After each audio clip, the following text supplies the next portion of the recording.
The Tunisian desert burned under the afternoon sun, a wasteland of heat and dust that swallowed men and machines whole. Through the shimmering haze came the sound of trucks grinding through sand, engines choking on grit. And at the head of the convoy rode a man whose name already carried weight across 2 continents, Brigadier General Terry de la Mesa Allen. To his men, he was Terrible Terry. To the Germans, he was the American they couldn't predict, the commander who broke every rule yet somehow kept winning. He was not born terrible. He was born restless.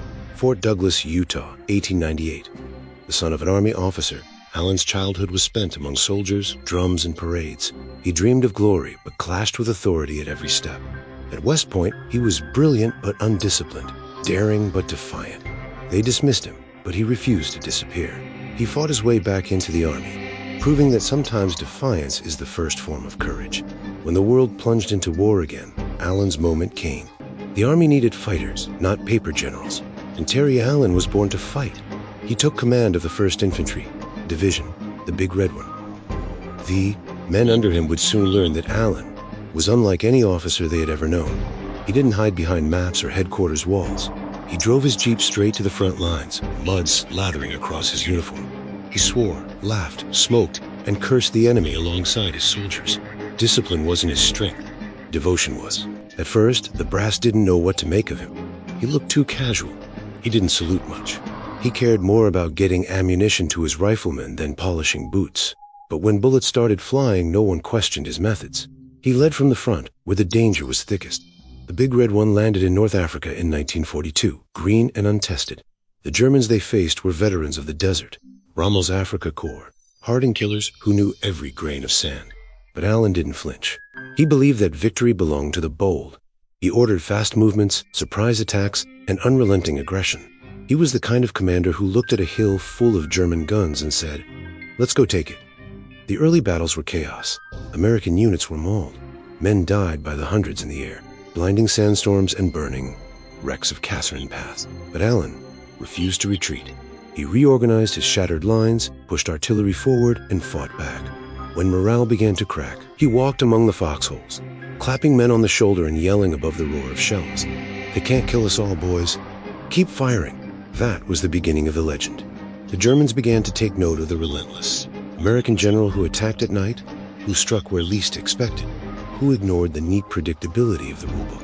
They called his movements erratic, his strategies reckless, but the results spoke louder than criticism. He broke through lines thought impenetrable, captured positions others had failed to take. Allen believed that war was not about perfection, it was about pressure. Apply enough of it and the enemy cracks.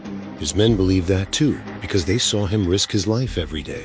Once, during a firefight, a bullet tore through the door of his Jeep. Allen barely blinked. "Yes, they're getting closer," he said and kept driving. But his courage came with a cost. Allen's aggressiveness led to higher casualties. He pushed hard, sometimes too hard. His superiors began to worry that his division was wild, unruly, undisciplined. Yet, in battle after battle, the undisciplined Big Red One outperformed expectations. The men fought not for medals, but for each other, and for the general who never abandoned them. He wasn't a hero in the polished parade ground sense. He didn't deliver speeches about honor or duty. He believed in something simpler. Get the job done and bring as many of your boys home as you can. The climax came in Tunisia. The Allies were closing in on the Axis forces. The terrain was a nightmare. Ridges, gullies, minefields, and machine guns hidden in every shadow. Allen studied the map for hours and then threw it aside. "Maps lie," he muttered. "Let's see the ground." That night, he led a convoy up a narrow pass under moonlight, using trucks with headlights off. His men whispered in the dark, their nerves stretched to breaking. When dawn came, they struck hard and fast, catching the Germans by surprise. By evening, the American flag flew where the swastika had been. It was a victory earned by instinct, not orders. Back at headquarters, not everyone was celebrating. Reports described Allen's troops as rough, rowdy, and too close to their general. Some officers said Allen was reckless, that he blurred the line between command and camaraderie. But in the foxholes, the men had no doubt. They said Allen was the kind of leader who would die before asking them to do something he wouldn't. He was not the perfect soldier, but he was the soldier they needed. As the dust of Tunisia settled, Allen stood on a ridge, watching his men eat cold rations by the trucks. Smoke curled from the wrecks below. He had lost too many friends that week, but he knew the fight was far from over. Across the sea lay Sicily, and the next test of everything he believed. The Germans had learned to fear him. His own generals were starting to fear him too. And soon, the man they called Terrible would find out how terrible the cost of victory could really be.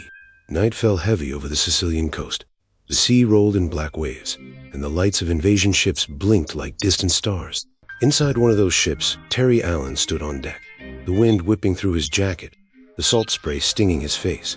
Below him, thousands of men prepared for the landing that would mark the next great step in the war. Sicily, the gateway to Europe. The Big Red One was ready. Their rifles were clean, their packs heavy, and their nerves stretched to a thin wire.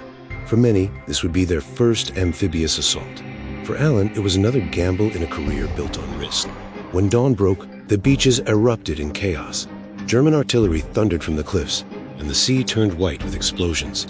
Landing craft burned, men screamed, and sand turned to mud and blood beneath their boots. The invasion was everything Allen expected, and worse. Yet, as his soldiers stumbled onto the beach, they saw something that steadied them. Their general, wading ashore through the surf, his helmet pushed back, shouting orders through the roar of gunfire. "Well, forward! Keep moving! The faster you move, the less they hit." It wasn't poetry, but it worked. Allen's presence had that effect. When he appeared, men straightened their backs. Fear turned to fury, and hesitation vanished. He didn't inspire by speeches. He inspired by example. Within hours, his division broke through the first German line. They fought through narrow roads, ancient stone villages, and olive groves thick with snipers. Every mile of Sicily had to be earned with blood. Allen's strategy was always the same. Hit fast, hit hard, don't give the enemy time to breathe. He believed war was a storm, and he intended to be the thunder.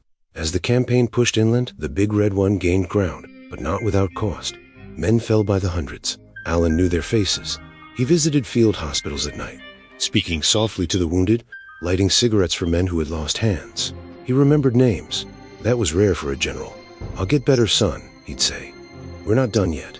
The soldiers adored him. They trusted him. They followed him into hell because he walked there first.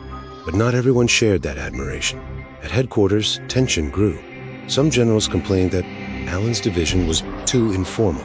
They said his men looked like bandits, that discipline was breaking down. They said his loyalty to his troops made him insubordinate. Allen didn't deny it. He didn't even try. "My job," he told a visiting officer, "is to win battles and keep these boys alive. If that makes me unpopular, so be it." He wasn't a politician. He was a fighter. As the Sicilian campaign raged on, Allen's brilliance on the field was undeniable. His division seized town after town, turning German defenses inside out. They advanced where others stalled. His tactics were fast and flexible, sometimes reckless, always effective. One operation became legendary among the troops. A German armored column had blocked a mountain pass, threatening to cut off the advance. Most commanders would have waited for air support. Allen didn't. He gathered his battalion leaders and laid out a plan so audacious it sounded insane. "We'll hit them tonight," he said. "In the dark, with what we've got. No waiting." That night, under the cover of a thunderstorm, his men climbed the ridges, moving like ghosts. Lightning flashed across the valley as mortars opened up. The Germans never saw the full assault coming. By dawn, the pass was clear, littered with destroyed tanks and abandoned guns. The Big Red One had done it again. The victory was total, but the cost was brutal. Hundreds were dead or missing. When the reports reached higher command, praise mixed with criticism. "Brilliant, but too costly," they said. "Reckless?" Allen listened to the whispers, but never slowed down. He believed that wars were not won by caution. They were won by will. Still, the pressure was mounting. His unorthodox style had earned too many enemies. General Omar Bradley respected Allen's courage, but questioned his control. Others accused him of turning the 1st Division into a cult of personality. Rumors spread that command wanted to remove him after Sicily. Allen didn't care. He still had a war to win. As the Allies pushed north, the Big Red One liberated one village after another. The Germans were retreating, but every step was a fight. Machine guns in bell towers, mines under cobblestone streets, ambushes in vineyards. It was dirty, close, unforgiving war, and Allen thrived in it. One night, during a lull, Allen sat with his officers around a campfire. The air smelled of smoke and dust. Someone asked him if he ever got scared. He chuckled. "Every damn day," he said. "But I don't let it make my decisions for me." That was Terry Allen in one sentence, afraid but unbroken, always pushing forward. By the time the last shots in Sicily fell silent, the Big Red One had done the impossible. They had shattered the German lines, captured thousands of prisoners, and proved that American soldiers could match and beat the best in the world. But victory came with a twist of irony. Instead of medals and promotions, Allen received orders. He was being relieved of command. The official reason was reorganization. The truth was more complicated. His superiors had decided he was too independent, too unconventional, too much of a maverick. The Army, they said, needed discipline, not personality. Terry Allen had become a legend to his soldiers and a problem to his bosses. When the message arrived, Allen read it in silence. Then he folded the paper, slipped it into his pocket, and went to address his men. Thousands gathered around as he climbed onto a jeepel. He looked tired, older than his years, his face lined with dust and exhaustion. "I've been told I'm moving on," he began. "I don't have much to say, except this. You're the best damn soldiers I've ever known. I'd fight beside you anywhere." There was no applause, no music, just the quiet sound of men realizing they were losing their leader. Some cried, others stood in silence, fists clenched. Allen stepped down, shook a few hands, and walked away through the dust. He didn't look back. But legends never really leave the battlefield. Word spread through the ranks and across the German lines. The American general who terrified them, the man who struck fast, who led from the front, who made war personal, was gone. Some celebrated. Others wondered what would come next. Allen's story didn't end there. He would command again, in France and Germany, leading new men into new battles. But for the Big Red One, the war would never be the same. The narrator's voice fades, heavy with memory. He was too wild for the system, too brave for safety, too human for the machine of war. The generals might forget him. His men never would. The fields of Normandy stretched out like a wound healing over. The hedgerows were thick, the air heavy with the smell of smoke and churned earth. For months, the world had waited for this, the Allied invasion of France. The beaches had been taken, but the real war was only beginning. The German army was fighting with everything it had, desperate to push the invaders back into the sea. In the midst of this chaos, a familiar figure returned to the front. Terry Allen, the man once too wild for the army, was back. This time, he wasn't leading the Big Red One. Command had given him the 104th Infantry Division, a new group of soldiers, green, untested, and weary. They'd heard the stories, of course. The terrible general who led from the front, who defied orders, who fought like a man with something to prove. But legends don't earn trust. They have to prove themselves all over again. Allen knew that, and he was ready. From the moment he took command, he transformed the Timberwolves, as the 104th would come to be known. Training was brutal, relentless, and unconventional. Allen made them march at night, drill in rain, crawl through mud, live on minimal sleep. He taught them how to move silently, how to strike fast, how to survive when plans fell apart. War doesn't wait for daylight, he'd tell them. If you can fight in the dark, you'll own the night. And they did. The 104th became the U.S. Army's first division to specialize in night fighting, a deadly innovation that caught the Germans completely off guard. By the fall of 1944, Allen's Timberwolves landed in France. The war had changed since Sicily. The enemy was more desperate, the battles more complex. But Allen was still the same, fierce, focused, unshakable. When his men first entered combat, the Germans didn't expect much from the new division. That changed quickly. Under the cover of darkness, Allen's troops launched their first assault on the German lines near Aachen. While others struggled in daylight, the 104th moved like shadows, silent, coordinated, deadly. They hit enemy positions in the dead of night, clearing trenches with grenades and bayonets before the Germans even realized they were surrounded. Reports began to circulate through enemy lines. "The Americans are coming," prisoners whispered. At night, Allen's legend grew again. The night attacks continued through Belgium and Holland. Every operation sharpened the division's edge. The Germans tried to adapt, but they couldn't fight what they couldn't see. Allen's men called him the Old Man, but with a mix of affection and awe. He walked among them before every battle, calm and direct, always there. "You know the plan," he'd say. "You know the job. Don't stop till it's done." His leadership was raw and real. He didn't hide behind maps or radio calls. He walked the front lines, flashlight in hand, talking to squads, checking positions. He understood something few generals ever did. Soldiers don't fight for strategies. They fight for the man beside them, and for the leader who refuses to leave them behind. That bond became the heart of the 104th's success. As winter closed in, Allen's division pushed toward the Rhine. They fought through. Cities reduced to rubble, crossing rivers under fire, advancing through Europe in ruins. German soldiers feared his tactics and respected his relentlessness. Civilians remembered him as the American general who treated them with unexpected compassion, even amid destruction. In Holland, during one fierce battle, Allen personally helped evacuate civilians trapped in a burning building. He carried one child out himself, covered in ash and soot. A war correspondent snapped a photo, and overnight, it spread through Allied newspapers. The caption read, "The general who fights like a soldier and cares like a father." But war doesn't pause for sentiment. In November 1944, Allen's division crossed the border into Germany itself. They were among the first American units to step onto enemy soil. Germans fought savagely, defending every inch. The nights were long, the cold unrelenting. Yet the Timberwolves never stopped moving. Their assault on Cologne became one of the most intense urban battles of the war. Buildings collapsed under artillery fire. Streets turned into mazes of fire and smoke.